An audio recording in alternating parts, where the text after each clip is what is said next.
হরে হরে কৃষ্ণ কৃষ্ণ কৃষ্ণ হরে হরে, হরে রাম রাম রাম হরে হরে। সকলকে সশ্রদ্ধ প্রণাম জানিয়ে আজকে আবার একটি নতুন ক্লাসে আমরা উপস্থিত হয়েছি।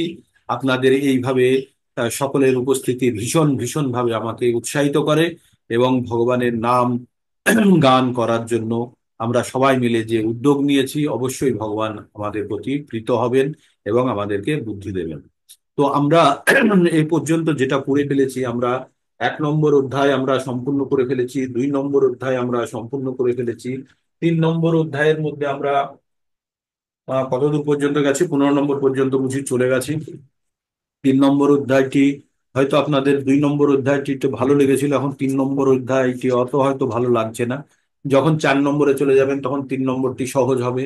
কারণ আমরা যখন একটা স্টেজ থেকে আরেকটা স্টেজে যেতে চাই, তখন আগের স্টেজটি অনেকটা সহজ মনে হয়।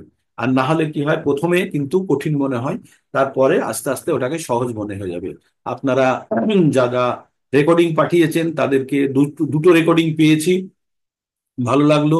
কিন্তু পুরো রেকর্ডিং এর ফিডব্যাক এখনো আপনাদের দিচ্ছি না। আরো এক্সপেক্ট করি আজকে রবিবার, যাদের কাছে সময় থাকবে। বেশিরভাগই মাতাজিরা আছেন যাদের বাড়িতে রোববারের দিন কাজ বেশি থাকে, তবুও আপনারা সময় বার করে চেষ্টা করছেন, তার জন্য সব সময় সাধুবাদ জানাই আপনাদেরকে। আর আমরা 2 নম্বর অধ্যায়ে যেটা ভগবান 5টা জিনিস নিয়ে কথা বলছি, আমরা ভগবদ গীতাতে বা লার্ন করার চেষ্টা করছি। 5টা বিষয় হচ্ছে ঈশ্বর, জীব, সময়, প্রকৃতি এবং কর্ম। এই 5টি বিষয়ের মধ্যে প্রথম 4টি বিষয় হচ্ছে নিত্য, তার পরিবর্তন হয় না। কিন্তু যেটার পরিবর্তন হয় সেটা হচ্ছে কর্ম। আমাদের যেটার পরিবর্তন হয় সেটা হচ্ছে কর্ম। সেই জন্য আর কর্মের ফলে, কর্ম মানে হচ্ছে সঞ্চয় বা কর্ম মানে হচ্ছে উপার্জন, যার ফলে আমরা এই যে শরীর ধারণ করেছি, এটা আমাদের কর্মের ফল হিসাবে আর আমাদের ইচ্ছের হিসাবে। আমাদের অন্তিম সময়ের ইচ্ছা অত্যন্ত অত্যন্ত অত্যন্ত গুরুত্বপূর্ণ। আমরা অন্তিম সময় মানে মৃত্যুবরণ, যারা আমরা জন্মগ্রহণ করেছি তাদের আমাদেরকে প্রত্যেককে মৃত্যুবরণ করতে হবে, তাই তো? Sorry। এর থেকে সত্যি কিছু নেই। আর এটা প্রতিনিয়ত আমরা দেখছি আমাদের জীবনের ক্ষেত্রে কিভাবে ঘটবে সেটা আমাদের যখন হবে তখন অভিজ্ঞতাকে আমরা বোঝার থেকেও আমরা চোখের সামনে যেগুলো দেখছি সেগুলো থেকে তো আমাদের বুঝতে হবে। আমরা দেখছি আমাদের দাদু জেঠু বা কারো কারো বাবা এরা চলে গেছেন। হ্যাঁ, কোথায় চলে গেছেন এরা? তাই প্রত্যেককে এইভাবে একদিন চলে যেতে হবে, তো এটাকে বলে মৃত্যু। আর মৃত্যু থেকে ভয়ের কিছু কারণ নেই, মৃত্যু খুব ভালো। খুব ভালো মানে, আপনি যখন আমরা পুরনো জামা পাল্টে নতুন জামা পরি, তখন কি আমাদের পুরনো জামার জন্য মন খারাপ করে, না নতুন জামাটার জন্য আমাদের আনন্দ হয়? তাই জানবেন, মৃত্যু একটি এমন একটি ঘটনা যেটা প্রত্যেকের সঙ্গে হবে, কষ্টের কোনো কারণ নেই। আমাদের শুধু এটাই জানতে হবে যে আমাদের মৃত্যুটা যেন ঠিকভাবে হয়, আমরা যেন জামাটা ঠিক কিনতে পারি। হ্যাঁ, জামা কিনবো না জামার বিশাল গুদাম কিনে ফেলবো যে যেখানে প্রচুর জামা আছে, আর সেটা হচ্ছে মুক্তি, তাহলে আর আপনাদের জামার জন্য চিন্তা করতে হবে। তাই আমরা যে অ্যাক্টিভিটি গুলো এখন যেগুলো করছি, সেগুলো হচ্ছে আমরা যে কিভাবে আমরা এই জন্ম মৃত্যুর চক্র, যে আমরা প্রতিবার আমরা জন্মগ্রহণ করি, প্রতিবার আমরা মৃত্যুবরণ করি, আর এই 84 লক্ষ প্রজাতির মধ্যে আমরা সব সময় আবর্তিত হচ্ছি কেন? শুধু জ্ঞানের অভাবে। জ্ঞানের অভাবে। আপনারা আজকে ভক্তি করার জন্য উৎসাহী হয়েছেন যারা, তাদের কাছে কি এই জ্ঞানটি ছিল যে আমরা ভক্তি করলে আমরা আমাদের জীবনকে আরো উন্নত করতে পারি? আপনারা কি ভেবেছেন যে আমরা এই কষ্টের মধ্যে কেন আছি, আমাদের প্রকৃত পরিচয় কি, আমরা কেন পৃথিবীতে এসেছি, আমরা কোথায় যাব? কখনো কি ভেবেছেন? সব জ্ঞানগুলো আমরা পাচ্ছি ভগবত গীতা থেকে। তাই ভগবত গীতাকে বলা হয় জীবনের ম্যানুয়াল। তাই আমরা যখন ভগবত গীতা থেকে আমাদের এই জ্ঞানগুলো সংগ্রহ করছি, তখন আমরা জানতে পারছি একটা বাচ্চা যদি স্কুলে না যায় তাহলে কি করে সে জানবে যে অঙ্কে অ্যালজাবরা কি আছে, অ্যারিথমেটিক্স কি আছে, ট্রিগোনোমেট্রি কি আছে, ফিজিক্স কি, কেমিস্ট্রি কি, কিছুই জানতে পারবে না। পারবে? পারবে না। তো তেমনই আমরা এই যে ভগবত গীতা থেকে আমরা জীবনের জ্ঞানটা আমরা অর্জন করি, যেটা আমরা ওই মুখে মুখে শুনে আমরা বলি না, কাজ করে যাও ফলের আশা করো না, বাস ওইটুকুই ভগবত গীতা নয়। ভগবত গীতা ওটার একটা সামান্য একটা লাইন। ভগবত গীতা ভগবান সম্বন্ধে বলছে, আত্মা সম্বন্ধে বলছে, প্রকৃতি সম্বন্ধে বলছে, কর্ম সম্বন্ধে বলছে, সময় সম্বন্ধে বলছে, সবগুলো আমরা একটু একটু করে জানবো। এখন আমরা কি সম্বন্ধে জানছি? কর্ম। তাহলে আমরা কর্মের কি ভেবেছি? কর্ম কাকে বলে? যে কোনো বেঁচে থাকার জন্য যে কোনো অ্যাকশন করা, যে কোনো যে কার্যকলাপ, কার্যকলাপ যাই করি আমরা সবই কর্ম। আর কর্মের ফল কি হতে পারে? কর্মের ফল দুই ধরনের হতে পারে প্রধানত। একটা হচ্ছে পুণ্য কর্ম অথবা পাপ কর্ম। আর যদি পুণ্য বা পাপ যদি দুটোই না থাকে তাহলে কি হয়? সেটা সাধারণত যদি ভগবানের উদ্দেশ্যে করা হয় তাহলে সেটা হচ্ছে অকর্ম। তো আমাদের পুণ্য অথবা পাপ যে কোনো কাজ করলেই তার মধ্যে থাকবে। ধরুন আমি আমি আপনি বললেন যে আমি পাপও করছি না পুণ্য করছেন, আপনি বাড়িতে ভগবানের জন্য মন্দির পরিষ্কার করছেন বা আপনি ঝাড়ু লাগাচ্ছেন, তখনও কিছু চারটে পাঁচটা পিঁপড়ে মরে যাচ্ছে বা আপনার পায়ের তলায় পিঁপড়ে মরছে। আপনি প্রসাদ রান্না করছেন, তার মধ্যে ভগবানের জন্য আপনি রান্না করছেন, কিন্তু তার মধ্যে দেখবেন যে অনেক ঘুনি পিষে গেছে যখন আটা বানাতে গেছেন, বা আপনার চিনির মধ্যে পিঁপড়ে ঢুকে আছে, বা কোনো চালের মধ্যে বা এর মধ্যে পোকা রয়ে গেছে। তো তাদের মৃত্যুবরণ আপনি তো তার জন্য দায়ী হতেন। তাই আমরা যে কোনো যখনই অ্যাক্টিভিটি করছি প্রত্যেকটা জায়গাতে পাপ করার একটা জায়গা থাকছে। পাপ মানে হচ্ছে যেটা অন্য কারণ আমি ক্ষতি করছি, তার মানে আমাদের জীবন ধারণের জন্য যে কোনো কর্ম করতে গেলেই সেই কর্ম কিন্তু আমাদের পাপ আর পুণ্য বয়ে নিয়ে আসবে। তাহলে আমাদের এখান থেকে বাঁচার কি রাস্তা? এখান থেকে আমরা কিভাবে বেরোবো? কারণ আমরা যখনই কোনো কর্ম করলেই সেই কর্মের একটা ফল থাকবে, হয় পজিটিভ না হলে নেগেটিভ। তাহলে আমাদের আর রক্ষে নেই। আর কর্মের ফল যদি থাকে তাহলে কিন্তু সেগুলো আমার খাতাতে লেখা হয়ে যাচ্ছে। আর যদি আমি ভালো কাজ করি, ভালোর জন্য আমাকে সুখ ভোগ করতেই হবে, কোনো রাস্তা নেই। আর যদি খারাপ কাজ করি তার জন্য আমাকে কষ্ট ভোগ করতে হবে। তাই যখন আমরা পৃথিবীতে জন্মগ্রহণ করি তখন আমরা সুখ আর কষ্ট দুটোর আলাদা আলাদা অ্যাকাউন্ট নিয়ে পৃথিবীতে আসি। যখন আসি আমরা যে কতখানি সুখ ভোগ করবো কতখানি কষ্ট ভোগ করবো, হ্যাঁ, এই নিয়ে আসি। সেই জন্য দেখবেন যে সবকিছুই ঠিকঠাক চলছিল, ফট করে সেদিন দেখলাম কি হলো, যে আমি যেখানে সাইট আছে সেখানে সেখানকার ভক্ত আছে কয়েকজন, সেখানে একটা অ্যাক্সিডেন্ট হয়ে গেল, হয়ে গিয়ে আমাদের একজন ভক্তের বাবা সে মানে কোমাতে চলে গেছে। বা একটা মোটরসাইকেল এসে তাকে ধাক্কা মেরে দিয়েছে, দিয়ে সে এখন তার কোনো দোষ নেই, তার কোনো দোষ নেই, সে সাইকেল চড়ে আসছে আর এই দিক থেকে দুটো ছেলে মোটরসাইকেল চড়ে গিয়ে জোরে ধাক্কা মেরেছে, পরশু দিনের ঘটনা। তো এখন যে মোটরসাইকেল চালাচ্ছিল সে তো ইনজিওর্ড হয়েছে, কিন্তু তার পিছনে যে বসেছিল তার অবস্থা খারাপ, সেও কোমাতে। আর যাকে ধাক্কা মেরেছে আহ সেই আহ, মানে আমাদের একজন ভক্তের বাবা, সেই ভদ্রলোকেরও সে কঠিন অবস্থা, সেও কোমাতে। তার মানে এটা এটা কোথায় থেকে ঘটলো? সবই তো ঠিকঠাক চলছিল। এই যে দুঃখ কষ্টটা কোথায় থেকে আসলো? কার কষ্ট এটা? যার সঙ্গে হয়েছে তার নিজস্ব কষ্ট, সেটাকে বলছে আধি আত্মিক। যে ভোগ করছে এই কষ্টটা সে হচ্ছে আধি আত্মিক। কিন্তু যে মনে করো যে ভক্ত আমাদের যে ডিভোটি, তার কিন্তু চোটটা লাগেনি, কিন্তু তার বাবার লেগেছে। তার বাবার লেগেছে মানে এটা হচ্ছে আদি ভৌতিক। তার তার নিজের শরীর সংক্রান্ত নয়, এটা কিন্তু তার বাবা সংক্রান্ত, কিন্তু সে ইফেক্টেড, সে প্রভাবিত। তাই এটাকে বলছে আদি ভৌতিক। আর যদি ভগবান কোনো কিছু দিয়ে দেয়, ভূমিকম্প দিয়ে দিল, বন্যা দিয়ে দিল, যেটা সকলের জন্য, সেখানে আমাদের কিছু করার নেই, সেটাকে বলছে আদি দৈবিক। তো এই তিন প্রকার তাপ একে বলে ত্রিতাপ। এই তিন তাপের থেকে আমাদের কোনো রক্ষে নেই। যারা আমরা এই ভৌতিক জীবনে আছি তাদেরকে আমাদের প্রত্যেককেই তিন তাপের মধ্যে থাকতে হবে। আর এই তিন তাপ থেকে বেরোনোর রাস্তা কি? তিন গুণ। এই তিনটে তাপের প্রভাব আমাদের উপরে আসছে কেন? কারণ আমরা আমাদের গুণ দ্বারা, আমরা প্রকৃতির গুণ দ্বারা আমরা নিয়ন্ত্রিত। তাহলে আমাদের গুণ যদি সততে চলে যায় তখন কিন্তু আমরা ধীরে ধীরে আমাদের ভিতরে যে কলুষ, যেগুলো আমাদের পাপ টেনে এনে জমা করে রেখেছে, কিন্তু এগুলো সব জমা করে রেখেছে। আজকে আমরা যে অ্যাক্সিডেন্টের কথা বলতে বলতে আমি চলে আসছিলাম, অ্যাক্সিডেন্টের যেটা হয়ে গেছে সেটা কিন্তু, এবার যদি বলি যে ভদ্রলোক সাইকেল চড়ে আসছিলেন, সে যদি বলে আমি কি দোষ করলাম, এখন করেনি কিন্তু কখনো না কখনো করে রেখেছে। এ জন্মে না হলে কোনো জন্মে না কোনো জন্মের এটা সঞ্চিত দুঃখ তার কাছে জমা আছে। আর এই দুঃখটা এখন তার জন্য ভোগ করার জন্য অ্যালটমেন্ট এসছে। তার মানে আমরা যদি ভাবি প্রতিদিন আমাদের ঠিক মতো সুখ খুব ভালো মতো যাচ্ছে, আমার বিপদ আসবে না, আমরা কেউ জানি না। আমরা কখন কোন জায়গাতে ঘাপলা করে রেখেছি আমরা কেউ জানি না। যখন তখন আমাদের উপরে বিপদ কিন্তু এসে যেতে পারে। তাই আমাদের জানতে হবে তাহলে আমাদের এর থেকে বাঁচার রাস্তা কি। আর এটা এই জন্মে নয়, জন্ম জন্মান্তরে আপনারা রাস্তাঘাটে সব জায়গাতে দেখুন। আজকে পহেলগামে আতঙ্কবাদীরা এসে 26 জনকে 27 জনকে গুলি করে মেরে দিল। যে একটা মহিলা, তার বিয়ে হয়েছে 8 দিন আগে, সে তার হানিমুনে গেছে তার হাজবেন্ডের সঙ্গে, তার সামনে তাকে গুলি করে দিল। তো মহিলাটা কি দোষ করেছে? সে কেন বেঁচে আছে? তার কেন কষ্ট? যে মরে গেছে সে তো চলে গেছে, তার কেন কষ্ট? এগুলো কে? সব পারব্ধ, সব বয়ে নিয়ে এসেছে। এগুলো সব আমরা বইয়ে নিয়ে আসি, প্রত্যেকের অ্যাকাউন্টে লেখা আছে কতখানি আমরা সুখ ভোগ করবো আর কতখানি কষ্ট ভোগ করবো।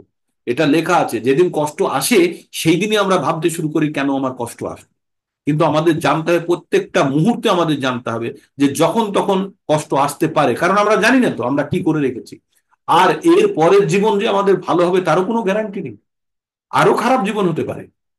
এমনটা হতে পারে গত জন্মে খুব ভালো কাজ করেছিলাম, তার ফলস্বরূপ এই জীবনটা পেয়েছি, কিন্তু এই জীবনে কি করছি তো আমরা জানি, এগুলো আগের জীবনের থেকে খারাপও হতে পারে।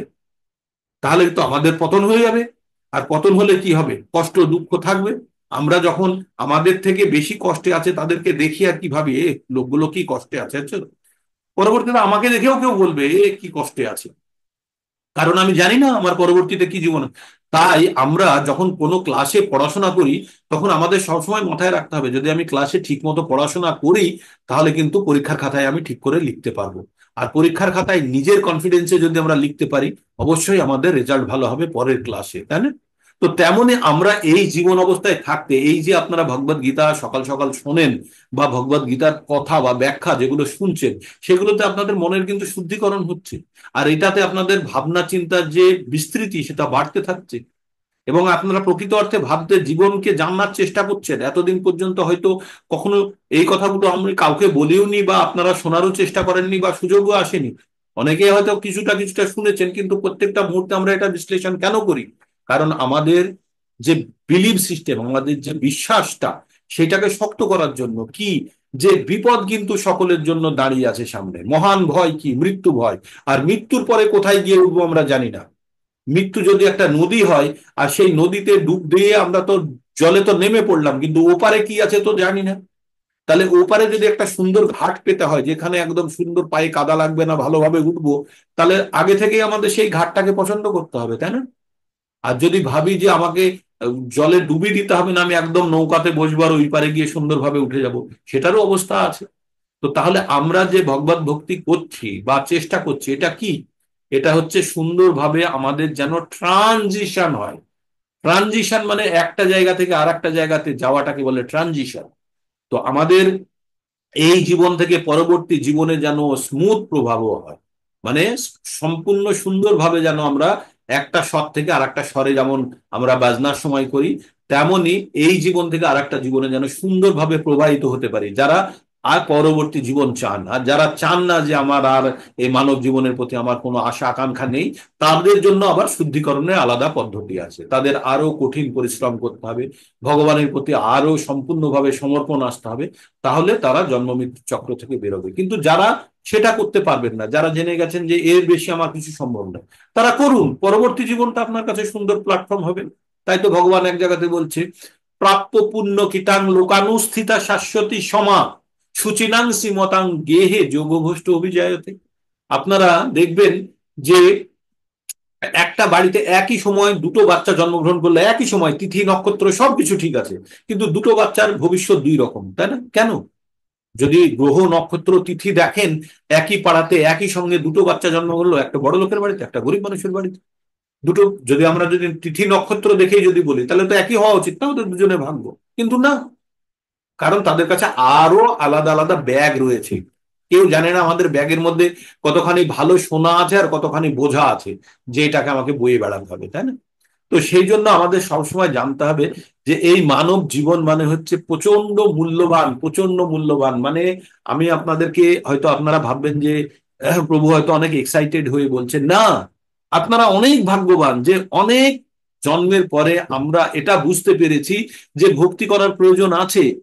না হলে কিন্তু আমরা বড় বিপদের মধ্যে বসে আছি, বড় বিপদের মধ্যে বসে আছি।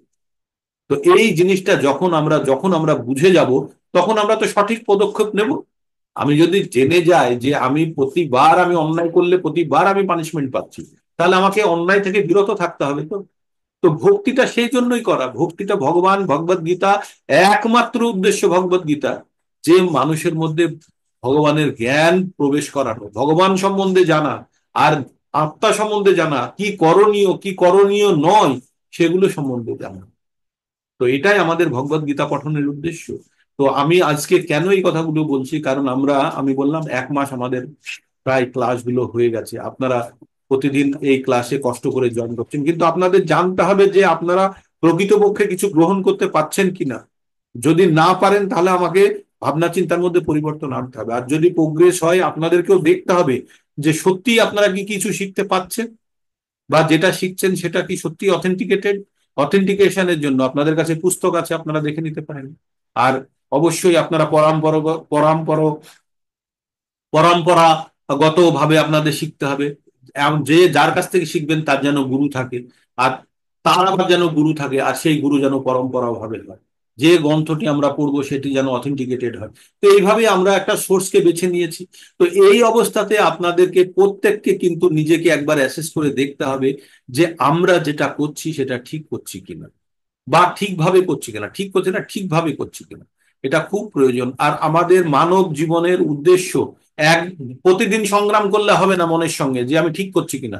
একবার অ্যানালাইসিস করে বুঝে নিতে হবে যে ইয়েস আমি ঠিক করছি, তাহলে আর আমি পিছন ফিরে দেখবো না। এবার কিন্তু আমি দৌড়বো।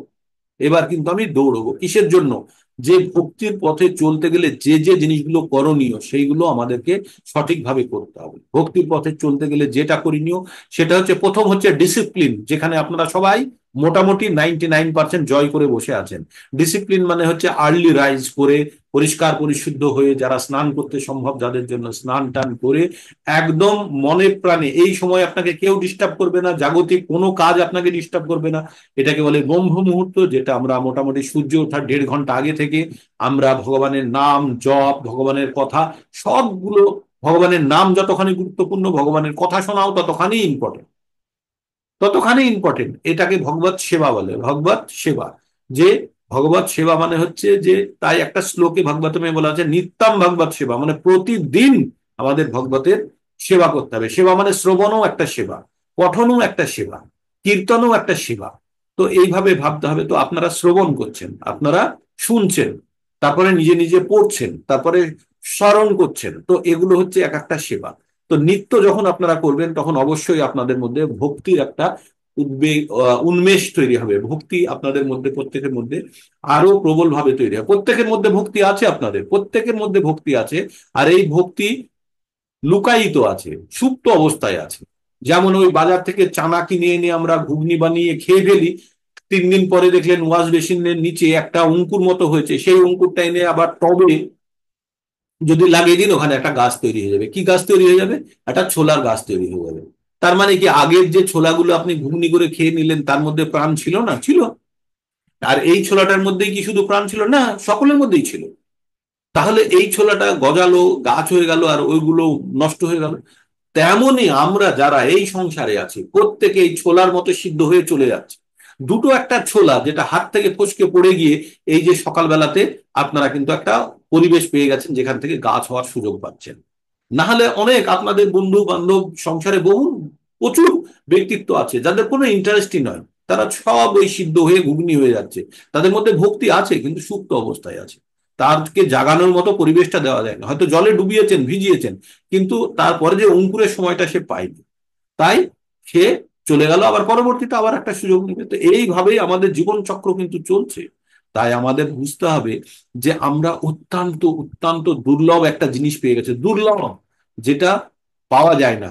আর অত্যন্ত দুর্লভ মানে আরো বেশি, মানে সুদুর্লভম বলে এটাকে, যে খুবই দুর্লভ মানব জীবন। আর তার থেকে বড় দুর্লভ, তার থেকে বেশি ইম্পর্টেন্ট কি বলুন তো? মানব জীবন পেয়ে জীবনের উদ্দেশ্য বুঝতে শুরু করেছেন, তার থেকে ইম্পর্টেন্ট কিছুই হয় না। মানে আপনাকে একটা গাড়ি পেয়ে গেছেন, খুব ভালো দারুণ গাড়ি পেয়ে গেছেন, এবার গাড়িটা যদি আপনি চালাতেও জানেন তবেই তো গাড়িটার ব্যবহার হবে না। গাড়িটা যদি না চালাতে জানেন তাহলে কি হবে? একটা বোঝা আপনার কাছে।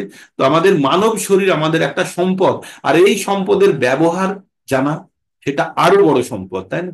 তো তাহলে আমাদের এই যে মানব শরীর বা মানব জীবন যেটা আমাদের, সেটি অত্যন্ত দুর্লভ। আর এই দুর্লভ জীবনকে সঠিকভাবে ব্যবহার করাটা প্রচন্ড বুদ্ধিমানের কাজ। আর সেই বুদ্ধিমত্তার উদয় কখন হবে? যখন আমরা মানে অবিরত অবিরত ভগবানের সঙ্গে যুক্ত হওয়ার চেষ্টা করলো। ভগবান কি বললেন? তেষাং সতত যুক্ত নাম ভজতাং প্রীতি পর্বকম দদামি বুদ্ধি জগম তম, দদামি বুদ্ধি জগম এন মায়ু পায়ন্তু, যেন সে আমার কাছে চলে আসতে পারে। এটাই হচ্ছে যে ভগবদ গীতার, অ্যাকচুয়ালি ভগবদ গীতার সার 4টে শ্লোকের মধ্যে বলা হয়, তাকে বলা হয় চতুর্শ্লোকী গীতা।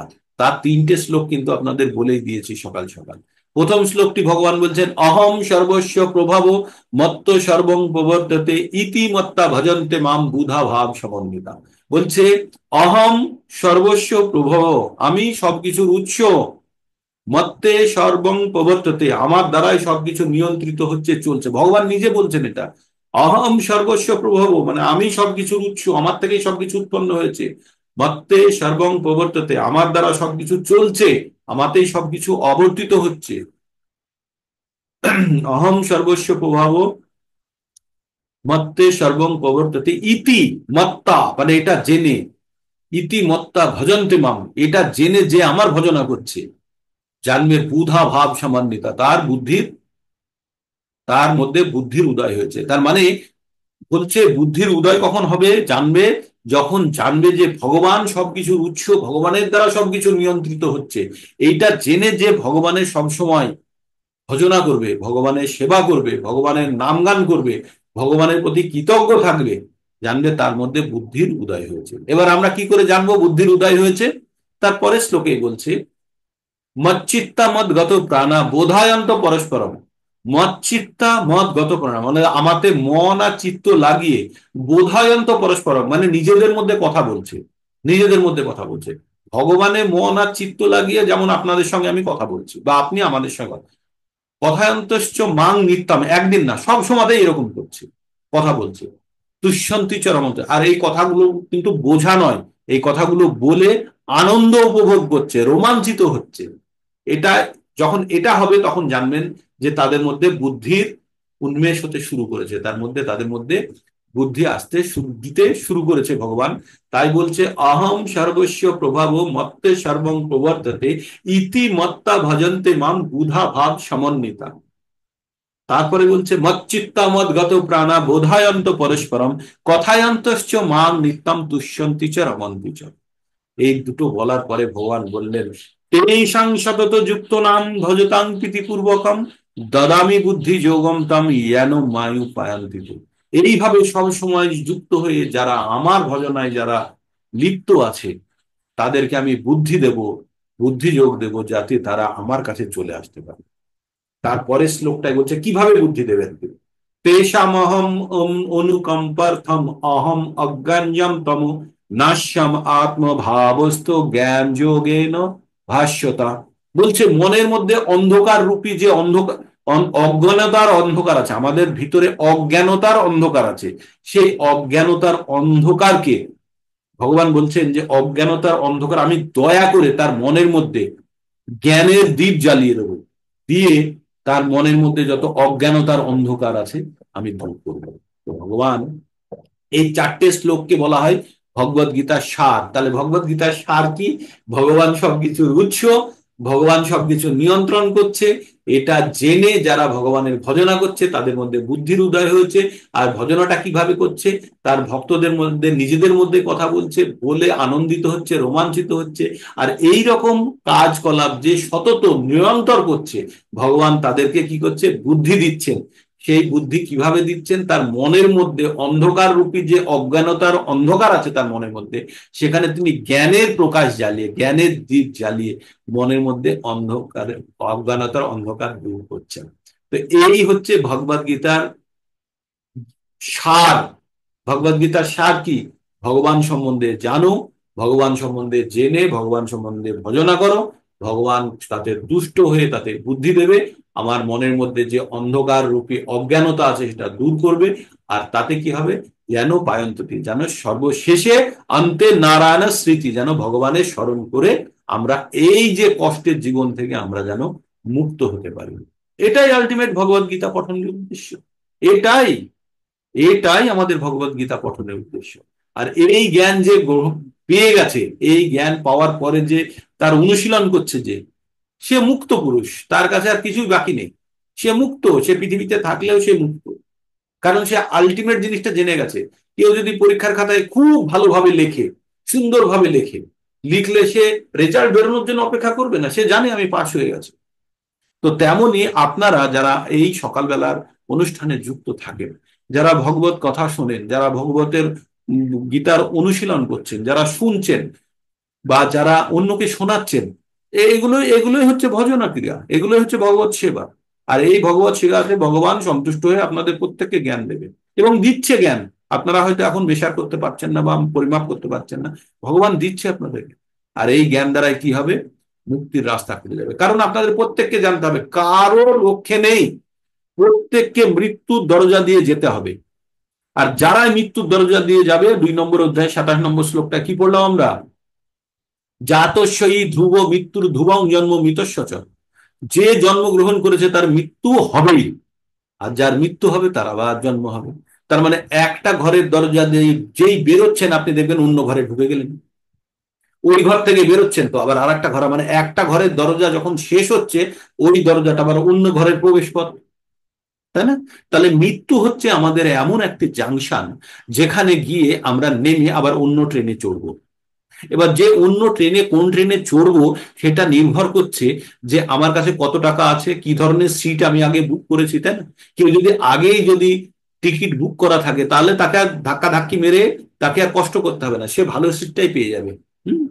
আর যদি বুক করা না থাকে, জেনারেল কম্পার্টমেন্টে যদি যেতে হয়, তার কোনো গ্যারান্টি নেই কি ধরনের সিট পাবে। তো আমরা যারা এই মনুষ্য সমাজে আছি, যারা ভগবত ভক্তি করি না, যাদের কোনো জ্ঞান নেই, যাদের এই জ্ঞানটি নেই, তারা আমরা জেনারেল সিটের জন্য অপেক্ষা করছি। যে কোন স্টেশনে গিয়ে নামবো তাও জানি না, নেমে ওইখানে কোন ট্রেন পাবো তাও জানি না, আর সেই ট্রেনের রিজার্ভেশন তো আমার নেই। আর ধাক্কা ধাক্কি করে সে বহার জায়গা পাবো না, দাঁড়ানোর জায়গা পাবো না, বাথরুম আছে, মানে আরো কষ্টের জীবনের একটা ভীত অবস্থা। তাই আমরা এই গাড়ির থেকে নামার আগে যদি আমরা পরবর্তী গাড়ির যদি আমরা টিকিট নিয়ে নিতে পারি, তাহলে সব থেকে ভালো হবে নাকি? বুদ্ধিমানের কাজ হবে নাকি? হবে তো। আর এটাই হচ্ছে ভগবত গীতা পঠন করে জ্ঞান লাভের উদ্দেশ্য। এটাই আমি আপনাদেরকে এত স্ট্রংলি এই কথাগুলো কেন বলছি, কারণ আমি এই জন্যই বলছি যে আমরা যারা সকালবেলায় যুক্ত হচ্ছি তারা ভাববেন না যে আপনারা সময় নষ্ট করছেন, না, আপনারা জীবনের এই মূল্যবান সময়টিকে মূল্যার্থে, প্রকৃত অর্থে ব্যবহার করছেন। আপনি 24 ঘন্টার মধ্যে 1 ঘন্টা হয়তো এখানে খরচা করেন প্রতিদিন, এই 1 ঘন্টাই হচ্ছে আপনার 24 ঘন্টা, বাকি 23 ঘন্টার জন্য ইনকাম। আপনি জানবেন একটা ব্যক্তি যখন কাজ করতে যায় 8 ঘন্টা কাজ করে এসে আর বাকি 16 ঘন্টার জন্য তার জীবনযাপন করা যায়। তো তো তেমনই আপনি জানবেন এই 1 ঘন্টা আপনি জীবনের প্রকৃত কাজ করছেন, বাকি কাজগুলো এই কাজটাকে সাপোর্ট করার জন্য। এটাই হচ্ছে আমাদের জীবনের একমাত্র উদ্দেশ্য। যে যত তাড়াতাড়ি আমরা বুঝে যাব তার জন্য তত মঙ্গল। আর এই কথাগুলো প্রতিদিন সকালে এই জন্যই আমি বলি, প্রতিদিনই বলি আপনাদের এই কথাগুলো, যাতে আপনাদের মনের মধ্যে দৃঢ়ভাবে বসে যায় এবং আপনাদের ভাবনা চিন্তা করা উচিত যে আমার কি করা উচিত, আমি কেন এতদিন ধরে এই জ্ঞানটি পাইনি। সেই জন্য ভাববেন যে আপনি দুর্ভাগ্য, কিন্তু তার সঙ্গে আপনার সৌভাগ্য কি? বেটার লেট দ্যান নেভার, দের হলেও দুরাস্তায়, মানে আপনি দেরি হলেও এই খবরগুলো আপনার কাছে এসে পৌঁছচ্ছে। আমারও মনে হয় যে আমার হয়তো আরো 20 বছর আগে এই জ্ঞানটা পাওয়া উচিত ছিল, বাট কোনো কারণে হয়নি। কিন্তু তার থেকেও আমার দুঃখ সেখানে নেই, আমার দুঃখ হচ্ছে আমি এখন জানার পরেও যদি ঠিকভাবে সেটাকে ব্যবহার করতে না পারি, তাহলেই হবে সেটা আমার সব থেকে দুঃখের কারণ। তাই আমাদেরকে প্রত্যেকটা মুহূর্তে জানতে হবে যে আমরা এই পৃথিবীতে এসেছি, এসে আমাদের একটা নির্দিষ্ট উদ্দেশ্য আছে। এই কুকুর শিয়াল বেড়ালের মতো আহার নিদ্রা ভয় মৈথুনং চ, এর জন্য আমরা জীবনে আসিনি। আমরা খাবো, ঘুমবো, বাচ্চা পয়দা করবো আর মরে যাব বা ঘেউ ঘেউ করবো তার জন্য আসিনি। এগুলোর বাইরেও আরেকটু কিছু আছে। আর আমরা কুকুর শিয়ালের মতো জীবনে আমরা অনেক ভোগ আগেও করেছি, এই মানব শরীর ভোগ করার জন্য নয়, মানব শরীর ত্যাগ করে এই জন্ম মৃত্যু চক্র থেকে ফাইনালি বেরোনোর জন্য। তার আগে অন্তত নিজে ধীরে ধীরে ধীরে ধীরে, একটা বাচ্চা যখন স্কুলে ভর্তি হয় তখন প্রথম দিনই যদি ভাবে সে ডক্টর হয়ে যাবে, হবে না। কিন্তু ক্লাস 1, ক্লাস 2, ক্লাস 3 প্রত্যেকটা ক্লাসে যখন সে ভালোভাবে পড়াশোনা করে, মাধ্যমিক পরীক্ষার পরে হায়ার সেকেন্ডারিতে সায়েন্স নিয়ে ভর্তি হয়, বায়োলজি সুন্দর করে পড়ে, খুব ভালো প্রিপারেশন নেয়, নিট দেয়, রেজাল্ট বেরোয়, তারপরে সে ডাক্তারিতে ভর্তি হয়, তারপরে 5 বছর পড়ার পরে সে ডাক্তার। তো তেমনই ভক্তির পথে চলতে গেলে আমরা জানি না যে আমরা কোন স্টেজে আছি, আমরা হয়তো একদম নিম্ন থেকে নিম্ন স্টেজেই আছি। তো এখান থেকে তাহলে আমাদের ধীরে ধীরে ধীরে ধীরে উন্নতি করতে হবে। আর আমরা যদি, আর এই ধীরে ধীরে উন্নতি, প্রথম দিনই বাচ্চা যদি ভাবে আমি ডাক্তার হব, হ্যাঁ তার অ্যাম্বিশন থাকবে, কিন্তু প্রতিদিনের, প্রত্যেক বছরের, প্রত্যেক মাসের, প্রত্যেক সপ্তাহের, প্রত্যেক দিনের, প্রত্যেক ঘন্টার কাজগুলো কিন্তু তাকে ঠিকভাবে করতে হবে। তবেই কিন্তু সে পরবর্তীতে গিয়ে নির্দিষ্ট লক্ষ্যে পৌঁছতে পারে। তো আমাদের প্রতিদিনের আপনারা একটা শিডিউল তৈরি করুন যে ভগবানের জন্য আমি এই 1 ঘন্টা আমি খরচা করবই, এটাই আমার জীবনের উদ্দেশ্য, বাকি জিনিস যাই হোক এই কাজটা আমি করবই।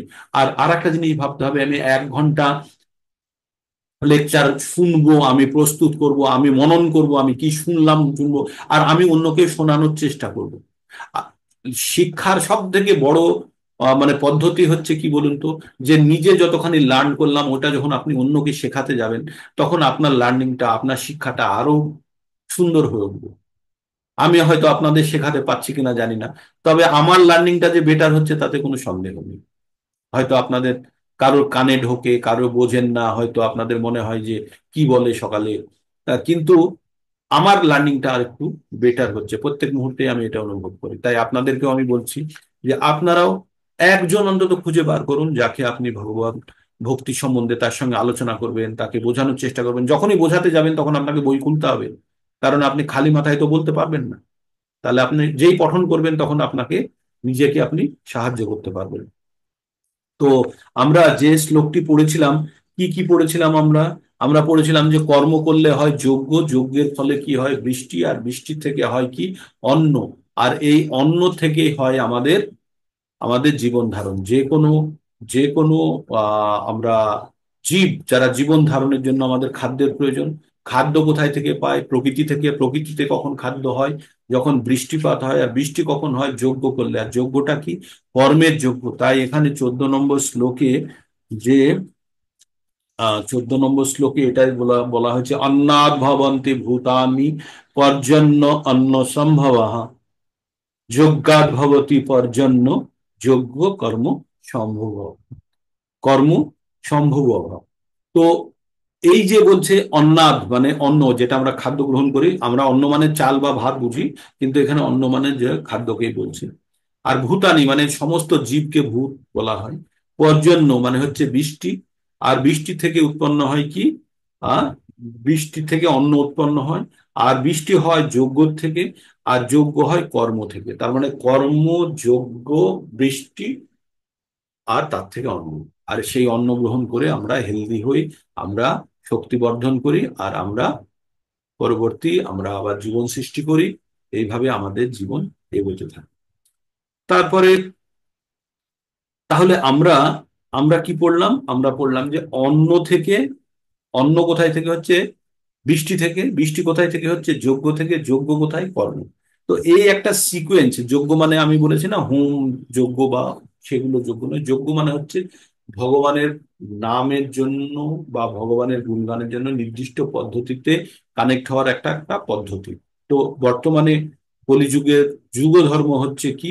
হরিনাম সংকীর্তন। অন্যান্য যুগে অশ্বমেধ যজ্ঞ ছিল, কখনো কখনো ছিল আপনার ভগবানের পুজো অর্চনা করার ছিল, বিগ্রহ পূজা ছিল। বিভিন্ন যুগে বিভিন্ন রেখেছে। তবে কলিযুগের যুগ ধর্ম হচ্ছে হরের নাম হরের নাম এই বকে বলম, মানে শুধু হরির নাম হরির নাম হরির নাম হরির। তো এইভাবে আমাদের এগোচ্ছে। 6টা অলরেডি বাজিয়ে ফেলেছি আজকে। তারপরে তারপরে কি হচ্ছে? কর্ম 15 নম্বর শ্লোক, কর্ম ব্রহ্ম উদ্ভব উদ্ভবম বিদ্ধি ব্রহ্ম অক্ষরঃ সম্ভুভবম সম অক্ষরা সম্বুদ্ভব তস্মাদ সর্বগতম ব্রহ্ম নিত্যম যজ্ঞে প্রতিষ্ঠিতম। কি বলছে ভগবান? বলছে যজ্ঞাদি কর্ম বেদ থেকে উদ্ভূত হয়েছে। তার মানে বেদ মানে হচ্ছে জ্ঞান। তাহলে আমরা প্রথমে কোথায় পেলাম? আমরা নিজেকে আমরা পেলাম কর্ম, কর্ম থেকে আমরা কোথায় গেলাম? যজ্ঞ, যজ্ঞ থেকে বৃষ্টি, বৃষ্টি থেকে অন্ন, অন্ন থেকে আমরা জীবন ধারণ করলাম। এবার কি বলছে? যজ্ঞাদি কর্ম বেদ থেকে, বেদের জ্ঞান থেকে উদ্গত হয়েছে। বেদ সম্যক রূপে প্রকাশিত হয়েছে অক্ষর বা ভগবান থেকে।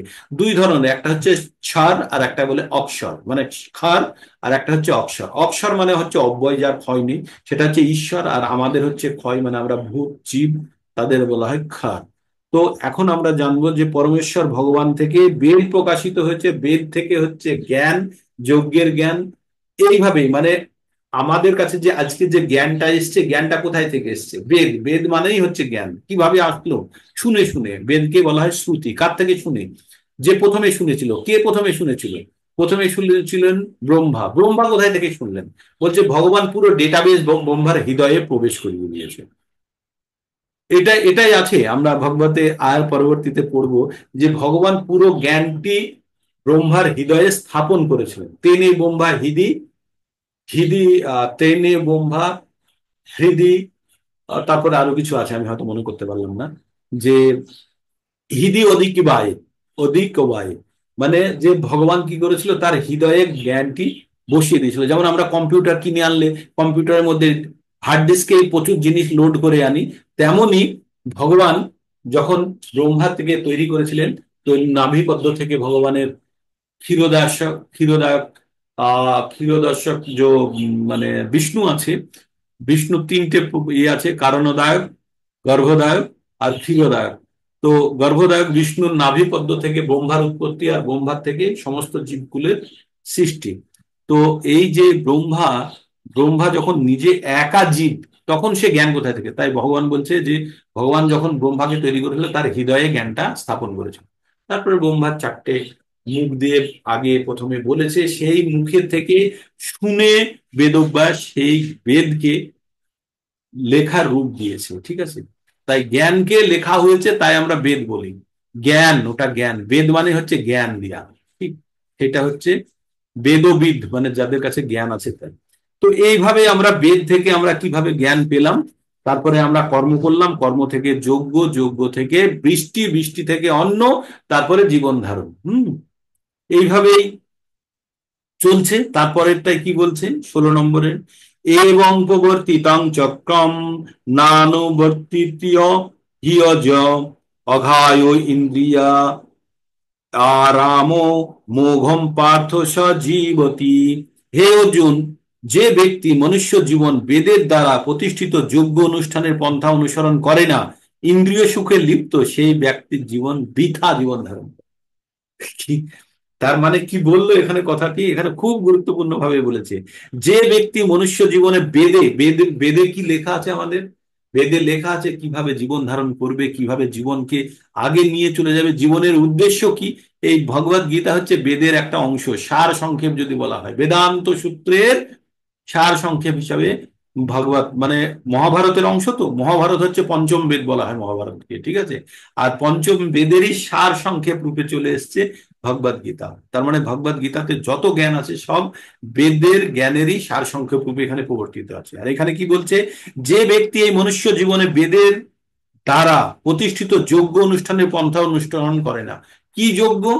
যোগ্য, বেদে কি যজ্ঞের কথা বলা হয়েছে? যে যে যুগে যে যে যজ্ঞ করা উচিত সেটা। আমাদের যুগ ধর্ম কি? আমাদের যুগ ধর্ম হচ্ছে হরিনাম সংকীর্তন, হরে কৃষ্ণ কৃষ্ণ কৃষ্ণ হরে হরে, হরে রাম রাম রাম হরে হরে। তো এই পন্থা অনুসরণ না করে যারা ইন্দ্রিয় সুখে লিপ্ত, ইন্দ্রিয় সুখ মানে খাবো, ঘুমাবো, আয়াস করবো, আর কি জীবনে, এটাই তাতেই আমরা খুশি, যারা এতে যারা লিপ্ত হয়ে আছে, তারা জীবন বৃথা ধারণ করছে। এই রকম জীবন লিপ্ত হয়ে আছে কুকুর, শিয়াল, বেড়াল, তারাও জীবনে তারা আনন্দ ভোগ করছে। আপনারা ভাববেন না তারা খুব কষ্টে আছে, তাদের কষ্ট আছে, কষ্টের জায়গায় আছে, কিন্তু তারা তারা তারা যখন খাদ্য গ্রহণ করে, গু খায়, নোংরা খায়, যা খায়, তাতেও তারা আনন্দ ভোগ করে। এই সমান, যেমন আমরা বিরিয়ানি খেয়ে আনন্দ ভোগ করি, তেমনই ওরা ওই ওদের খাদ্য খেয়ে আনন্দ ভোগ করে। ওরা ঘুমোয়, আপনি যেমন এই কাল্লনে ঘুমিয়ে যেমন আনন্দ পান, ওরা এই মাটিতে ঘুমিয়ে ততখানি আনন্দ পায়। ওরা সন্তান উৎপাদন করার জন্য যে যৌন ক্রিয়া করে, তাতে যে আনন্দ পায়, মানুষে যে আনন্দ পায়, তারাও সেই একই আনন্দ পায়। মানুষ ভয় পেলে চিল্লায়, এখানে ওখানে যায়, পুলিশের কাছে যায়, ওরা নিজেরাই চিল্লিয়ে কামড়ে দেয় প্রয়োজনে। তো তাহলে কুকুর, শিয়াল, বেড়াল বা পশুরা কোনো অবস্থাতে কিন্তু ওরা কম উপভোগ করে না, ওরা জীবন সম্পূর্ণভাবে ভোগ করছে। তাহলে এগুলোকে বলে ইন্দ্রিয় সুখ। এই ইন্দ্রিয় সুখই যদি আমাদের জীবনের উদ্দেশ্য হয়, তাহলে আমাদের বুদ্ধির কি প্রয়োজন? এই বুদ্ধি, তাই বলছে যে ব্যক্তি জীবন মনুষ্য জীবনে বেদের দ্বারা প্রতিষ্ঠিত যোগ্য অনুষ্ঠানের পন্থা অনুসরণ করে না, আর ইন্দ্রিয় সুখে লিপ্ত, সে পাপী ব্যক্তি বৃথা জীবন ধারণ করে। আপনাকে একটা ট্রাক্টর দেওয়া হয়েছে, সেই ট্রাক্টরটা নিয়ে যদি বাজারে বাজার করতে যান, তাহলে আপনি ট্রাক্টরটার ভুল ব্যবহার করলেন। ট্রাক্টরটা দিয়ে জমি চাষ করা যাবে, ট্রাক্টরটা দিয়ে জল দেওয়া যাবে, আপনি তো সাইকেল চড়েও, আপনি বা হেঁটেও তো আপনি বাজার থেকে বাজার করে নিতে পারেন, তাই না? তো সেই কথাই বলছে, মানব জীবন মানে অনেক বেশি ক্ষমতা তার, সেটাকে কুকুর শিয়ালের মতো ব্যবহার করলে তাকে কি বলবে? তাকে বলবে বোকা। তো এইভাবে আমাদের জীবনে আমরা আমাদের জীবনকে যদি আমরা জ্ঞান দ্বারা যদি আমরা উদ্ভাসিত না করতে পারি, তাহলে কিন্তু জীবনের আমরা প্রকৃত ব্যবহার জানবো না। আর জীবনের প্রকৃত ব্যবহার না জানলে জীবনটা বৃথা। আপনি বাড়িতে একটা টিভি কিনে আনলেন, এনে টিভিটা চালাতে পারছেন না, টিভিটাতে শুধু ওই গান শোনা যাচ্ছে আর ছবি দেখা যাচ্ছে না, তাহলে টিভি কেনার পরিবর্তে তো আপনি একটা মিউজিক সিস্টেম কিনতে পারতেন না? এত টাকা দিয়ে টিভি কেনার কি দরকার ছিল? তো তেমনি আমাদের মানব জীবনের উদ্দেশ্য হচ্ছে বাকি পশুদের জীবনের থেকে আরেকটু বিশেষ, সেটা হচ্ছে ভক্তি। তাই বলছে, আহার নিদ্রা ভয় মৈথুনং চ সামান্যত এদৎ পশুভীর নারায়ণম ধর্ম হি তেষাং অধিক বিষয়স ধর্মহীনা পশুভীর সমানা। কি বলছে? আহার নিদ্রা ভয় মৈথুন, এই চারটে কাজ পশুরাও করে, মানুষও করে। আর এই চারটে কাজ মানুষ আর পশুকে সমান করে রেখেছে, কিন্তু মানুষকে একটু আলাদা করে দিয়েছে কি? সেটা হচ্ছে ধর্ম। ধর্মটা কি? বিশেষ গুণ মানুষের মধ্যে, মানুষ যেটা জানে কি সেটা, সেটা হচ্ছে ভগবানের সঙ্গে যুক্ত হওয়ার পদ্ধতিটা মানুষ জানে। যদি সেটা না জানে, তাহলে পশু আর মানুষের মধ্যে কোনো পার্থক্য থাকবে না। তাই বলছে ধর্মেন হীনা পশু ভীর সমানা। ধর্ম যখন নেই, তখন মানুষ আর পশুর মধ্যে কোনো পার্থক্য। তো আমাদের এবার ভেবে জানতে হবে যে আমরা পশু হয়ে থাকবো, না আমরা মনুষ্য জীবনের মধ্যে মানুষ হয়ে থাকবো, তাই না? তো আজকে এখানেই শেষ করব আমাদের। যদিও আপনারা ভাববেন না যে শ্লোক হিসাবে হয়তো এগোতে পারলাম না, কিন্তু এই ভগবদ গীতার জ্ঞান কিন্তু এটাই, যেটাই আপনাদেরকে আমি আজকে বলার চেষ্টা করেছি প্রথমে লেকচারটাই, সেটা আমরা এটাই বলতে চেষ্টা করছি, ভগবদ গীতা থেকে কি জানবার আমাদের জীবনের উদ্দেশ্য। আলটিমেটলি এটাই আমাদের জীবনের উদ্দেশ্য। ঠিক আছে, আজকে এখানেই শেষ করি। আজকে সংখ্যা কম, রবিবার বলে হয়তো অনেকে একটু কাজে ব্যস্ত হয়ে আছে বা রেস্ট করছে। ঠিক আছে, যারা এসছেন তারা অনেক কষ্ট করে একবার ক্যামেরা অন করে নিন, একটা স্ন্যাপশট নিয়ে নিই। হরে কৃষ্ণ কৃষ্ণ কৃষ্ণ হরে হরে, হরে রাম রাম রাম হরে হরে, হরে কৃষ্ণ কৃষ্ণ কৃষ্ণ হরে হরে, হরে রাম রাম রাম হরে হরে, হরে কৃষ্ণ কৃষ্ণ কৃষ্ণ হরে হরে, হরে রাম রাম রাম হরে হরে। প্রতিদিন সকালে আসুন, ভগবানের কথা শুনুন, অন্যকে শোনান এবং জীবনকে সার্থক করে তুলুন। আরো কিছু বলার থাকলে বলতে পারেন।